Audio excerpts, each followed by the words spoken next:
High বন্ধুরা, আজকে আমি সর্ষে শাকের একটা রেসিপি তোমাদের সঙ্গে শেয়ার করছি। আমি সর্ষে শাকগুলো গোটা অবস্থায় ভালো করে ধুয়ে নিয়েছি, ধুয়ে মিহি করে কুচিয়ে নিয়েছি, যতটা মিহি করে পেরেছি কুচিয়েছি। এর জন্য লাগছে আমার রসুন 13-14 কোয়া, একটু আদা, কাঁচা লঙ্কা, শুকনো লঙ্কা আর 2টো পেঁয়াজ।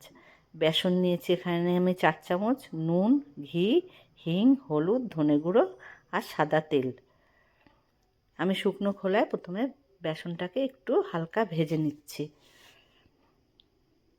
বেসনটাকে ভেজে নিলে বেসনের একটা কাঁচা গন্ধ থাকে, ওটা চলে যাবে। বেসনটা আমার ভাজা হয়ে গেছে। এবারে আমি প্রেসারে শাকগুলো দিয়েছি, একটু সামান্য জল দিয়ে এটাকে আমি 3টে সিটি দিয়ে নেব, যাতে শাকটা ভালো করে সেদ্ধ হয়। দেখো আমার 3টে সিটি দেওয়া হয়ে গেছে। এবার আমি নামিয়ে নিলাম। মিক্সিং জারে আমি শাকটাকে দিলাম একটু ঠান্ডা করে। তারপরে এর মধ্যে আমি 4টে কাঁচা লঙ্কা, রসুন, সর্ষে শাক একটু রসুনটা বেশি লাগে, তোমরা তোমাদের শাকের পরিমাণ অনুযায়ী দেবে। আমি এখানে প্রায় 13-14 কোয়া রসুন দিয়েছি আর আদা সামান্য একটু দিয়েছি, বেশি না, অল্প। এবারে ওই ভাজা বেসনটা আমি এর মধ্যে দেব, দিয়ে এটা ভালো করে পেস্ট করে নেব। বেসনটা আমি দিয়ে দিচ্ছি।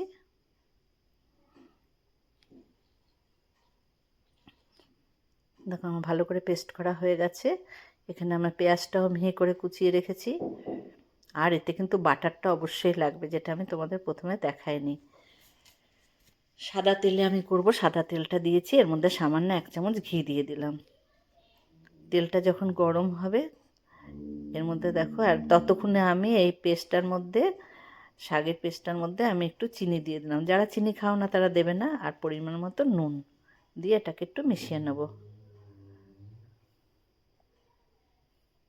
তেলটা আমার গরম হয়ে গেছে, এতে আমি 2টো শুকনো লঙ্কা ফোড়ন দিলাম।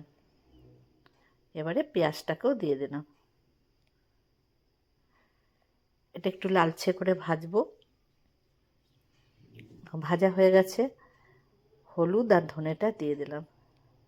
এবারে একটু মিশিয়ে নেবো কিছুক্ষণ। এবারে হিংটা দিলাম, দিয়ে আমি এটা ভালো করে মিশিয়ে নেব। তোমরা আমার মতন করে একবার বানিও, তোমাদের আশা করি খুবই ভালো লাগবে। দেখো ভালো করে মিক্স করে নিয়েছি আমি। এবারে শাকটাকে আমি এর মধ্যে দিয়ে দেবো। শাকটাকে আমি দিয়ে দিচ্ছি।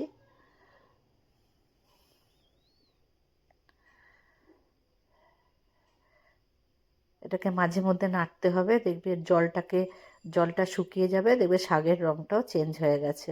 তোমরা আমার মতন করে অবশ্যই বানিও বন্ধুরা। আর ভালো লাগলে তোমরা আমাকে লাইক করো, শেয়ার করো আমার রেসিপিটা। কমেন্টে আমাকে জানিও কেমন লাগে আমার রেসিপি তোমাদের। দেখো রঙটা চেঞ্জ হয়ে গেছে, হয়ে এসছে শাকটা, বুঝতেই পারছো পুরো কালারটা চেঞ্জ